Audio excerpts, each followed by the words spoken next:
Halo warga sipil sekalian, kalian mungkin sering melihat sebuah hubungan yang membuat perasaan kalian tidak nyaman. Ya, nggak usah basa-basi lah, langsung kita kasih contohnya aja gitu. Ada geng cewek-cewek gitu kan, terus salah satu teman kalian tuh kecintaan banget sama cowoknya, ngasih semua, ngelakuin semua, tapi yo cowoknya datar aja, cenderung kurang ajar dan gak memperlakukan teman kalian selayaknya. Terus kalian gedek. Atau sebaliknya, geng cowok nih ngeliat salah satu kameratnya kebucinan banget sama pasangannya, tapi pasangannya kayak kurang ajar sama dia, nggak ngasih energi yang sama, nggak elok lah rasanya. Terus lu kesel sendiri ngeliat temen lu digituin. Atau jangan-jangan lu yang ada dalam hubungan itu, lu ada ketimpangan, lu ada masalah, lu tahu seharusnya secara rasional bukan ini yang harus lu lanjutin, tapi pada akhirnya lu keseret lebih dalam gitu.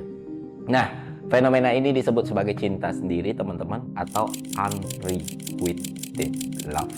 Science mampu menjawab fenomena ini, dan ketika kalian mencari tahu secara saintifik mengapa ini bisa terjadi, kalian akan langsung memahami kawan-kawan semua bahwa cinta sendiri bukanlah keadaan yang mudah untuk diatasi.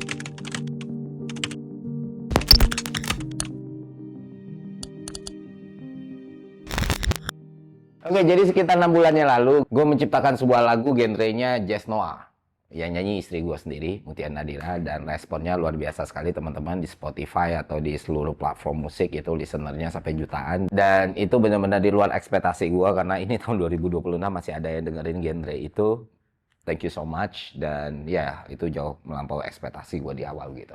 Nah kebetulan karena satu dan hal lainnya kita mau buat video klip, tertunda terus, akhirnya kita buat, dan baru kemarin banget ya MV-nya kita publish. Air kill. Ya kamu tahu lah situasi aku. Tapi kan aku kangen. Iya, tapi kan aku juga harus bagi waktu. Oh, sama-sama cantik pokoknya. Tapi tahu Abang ini yang di Circle K kemarin nggak sih? Mirip mungkin ya. Kalau gue nggak pernah nggak pakai baju gitu, nggak pernah. Selalu pakai baju. Baju gue banyak. semua. Nah, dari semua respon itu, baik yang di video, baik yang di Spotify, di komen Instagram, YouTube, dan lain sebagainya, ada banyak komplimen lah dari lagu itu, teman-teman. Bahkan dari orang-orang yang sangat kita hormati ya. Nah, di antara semua itu, ada satu komplimen yang menarik buat gua untuk kita bahas lebih lanjut. Gue dapat komen, "Bang, lu nulis lagu paling romantis yang pernah gue denger." Nah, kenapa ini membuat gue tertarik? Karena gue kaget, ini lagu bisa diartikan ke sana gitu. Karena sebenarnya ini kan bukan lagu romantis ya, ini lagu tragis Bapak Ibu semua. Core utama lagu ini kan cinta sendiri yang kita bahas di opening tadi gitu. Nah, sekarang kita masuk ke pembahasannya tentang cinta sendiri tersebut. Oke, dalam banyak hubungan intim, sering muncul pola yang berulang dalam lintas konteks sosial gitu. Satu pihak memberikan perhatian, waktu, emosi, dan pengorbanan secara konsisten, sementara pihak yang lain hadir secara minimal dan tidak menunjukkan respon yang sepadan. Nah, relasi semacam ini dalam bahasa sehari-hari kita sering disebut sebagai cinta sendiri.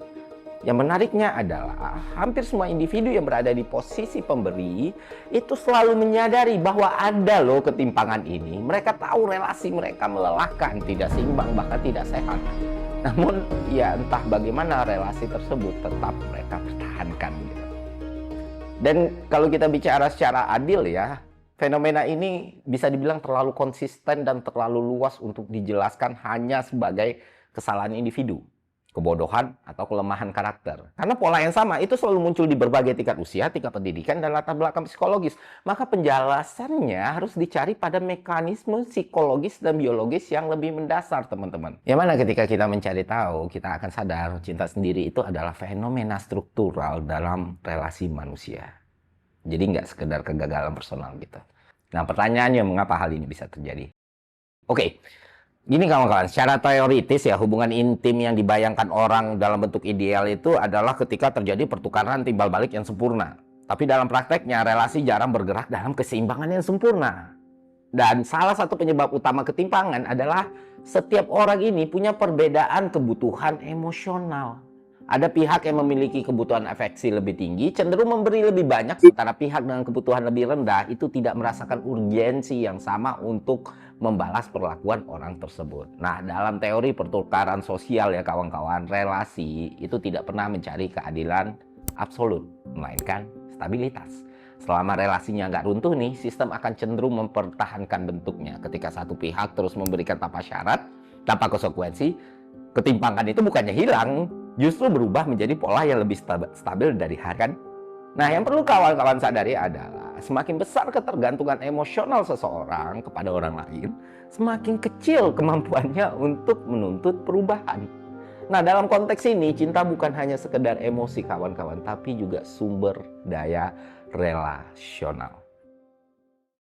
Jadi gini, dalam ekonomi itu ada yang namanya sunk cost fallacy. You remember how long you studied for that bar? How hard you worked? All that effort. You're just gonna toss it away? That's the sunk cost fallacy.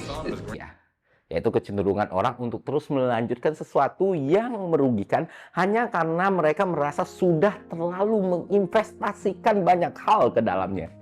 Nah, ini yang membuat cinta sendiri itu makin sulit berhenti. Walaupun lu sadar, kayaknya ini udah timpang nih, ini udah nggak adil nih, ini gue kecintaan sendirian nih, nggak pernah balas, tapi tetap lu lakukan. Nah, dalam hubungan, investasi ini berbentuk waktu, memori, pengorbanan, dan identitas kawan-kawan. Semakin besar investasi tersebut, maka semakin sulit bagi otak kita itu untuk mengevaluasi relasi secara objektif. Jadi hubungan tidak lagi dinilai dari apa yang sehat saat ini, tapi dari seberapa besar biaya emosional yang sudah mereka keluarkan. Dan itulah yang terjadi di sekitar kita ya. Dan bagi banyak individu kawan-kawan semua, rasa sia-sia secara psikologis jauh lebih menyakitkan daripada rasa sakit akibat relasi itu sendiri. Kalau mereka memutuskan untuk mengakhiri hubungan, sia-sia dong. Terus menyakitkan dong, makanya terus mereka pertahankan. Akibatnya bertahan menjadi pilihan yang terasa lebih aman secara emosional. Jadi gini, hubungan yang timpang itu jarang benar-benar tanpa imbalan sama sekali, itu jarang. Ya, pembandingnya misalnya yang memberi ngasih 100, yang nerima ngasih 1 gitu, atau 2 gitu. Tapi 1 dan 2 ini harganya jadi mahal banget kawan-kawan. Nah, karena mahal banget dan benar-benar dinantikan, respon yang terjadi itu menjadi sangat kuat secara psikologis. Dan dalam neuroscience, pola ini dikenal sebagai intermittent reinforcement. Reward yang tidak pasti memicu respon dopamin yang lebih tinggi dibandingkan reward yang stabil. Paham kan? Nah, jadi otak kita itu menjadi terlatih untuk menunggu, berharap, dan menafsirkan isyarat kecil sebagai tanda kemajuan. Dalam kondisi ini kawan-kawan, relasi ini tidak dipertahankan karena kebahagiaan aktual, tetapi karena harapan akan kebahagiaan di masa depan. Oh, jangan-jangan sekali ini dia balas ya, jangan-jangan dia bilang love you too, atau jangan-jangan dia ngasih hadiah, dan lain sebagainya. Dan selama itu diberikan gitu, otak kita itu tidak membaca relasi tersebut sebagai kegagalan total, karena masih ada yang lu harapin dan masih ada yang lu bakal dapetin. Nah, cuman ada yang menarik nih. Pada banyak kasus kawan-kawan, cinta sendiri itu tidak bisa dilepaskan dari konsep nilai sendiri. Individu tertentu, ya langka memang, menjadikan cinta sebagai arena pembuktian eksistensialnya mereka. Dia puas dengan memberikan cinta yang brutal dan sama sekali nggak ada dorongan atau harapan untuk mendapatkan imbalan. Ya, semakin besar yang gue lakukan, semakin gue senang, semakin utilitas gue tercapai gitu kan. Dan yang bikin dia senang adalah seberapa jauh yang bisa dia lakukan tanpa terlalu memikirkan seberapa besar imbalan yang dia dapat. Dalam konteks ini kawan-kawan, berhenti mencintai bukan sekedar kehilangan pasangan buat orang seperti ini, tetapi kehilangan narasi tentang dirinya sendiri. Relasi yang menjadi fondasi identitasnya. Sehingga ketika mereka lepaskan terasa seperti ancaman terhadap keberadaan personal mereka. Nah, kalau kayak gini ya bukan berarti buruk juga. Orang tersebut memilih jalan kebahagiaan seperti ini. Lu mau protes ya nggak bisa, hak sipil. Ada orang kayak gini? Ada. Nggak banyak memang, tapi ada. Dan di sini udah konteks yang berbeda ya, udah anomali gitu. Jadi nggak selamanya nggak sehat. Secara akademik ya pembeda utama bukan seberapa besar seseorang memberi, tapi apakah ia masih memiliki pilihan untuk berhenti tanpa harus hancur gitu kan.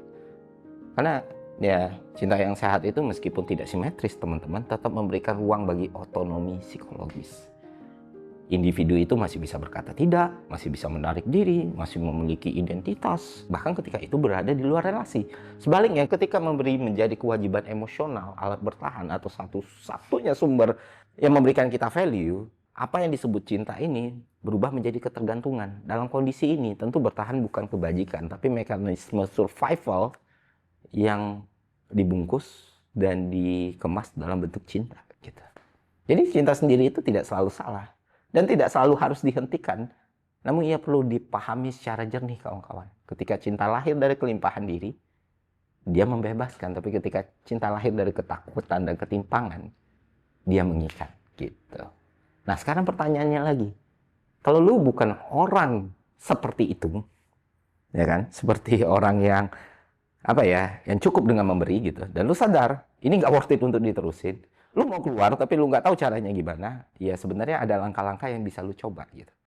Langkah pertama, ya bukan memberhentikan atau menghentikan cinta lu ya, tapi mengembalikan kesadaran lu pada struktur relasi gitu.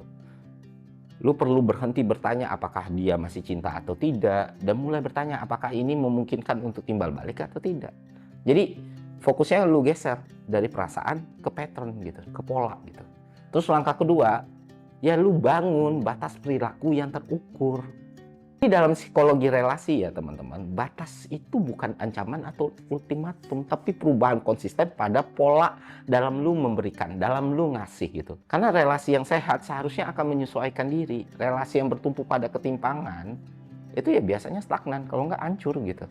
Terus langkah ketiga, lu pisahin identitas dari peran mencintai. Ini sulit, paling sulit bahkan. Seorang individu itu perlu membangun sumber makna di luar relasi mereka, pekerjaan, kontribusi sosial, kreativitas, relasi, atau yang setara lainnya lah. Tujuannya bukan menggantikan pasangan lu, tapi mengurangi monopoli value atau nilai yang dimiliki dalam satu hubungan terhadap identitas yang lu miliki. Dan langkah terakhir ya, lu hadapi ketakutan kehilangan secara sadar gitu loh. Ya memang itu akan terjadi, banyak orang tidak berhenti bukan karena dia cinta, tapi karena dia takut. Ketakutan itu kan perlu dihadapi, dan lu harus menghadapinya secara eksplisit. Apa yang benar-benar hilang jika relasi ini berakhir, dan mana yang hanya asumsi gitu. Ketika kehilangan itu dimaknai ulang dan lu mulai muncul keberanian, maka ya lu satu langkah lagi menuju solusi dan satu langkah lagi menuju kebaikan gitu untuk diri lu sendiri. Jadi ya hadapi gitu dan petakan dengan baik. Oke, itu aja. Terakhir ya tonton MV-nya, tonton berulang-ulang supaya gue sama Muti dapat AdSense yang banyak ya. Next kita akan bikin lagu lagi, ditunggu saja. Itu aja konten kali ini, semoga bermanfaat. Sampai jumpa di konten selanjutnya. See ya.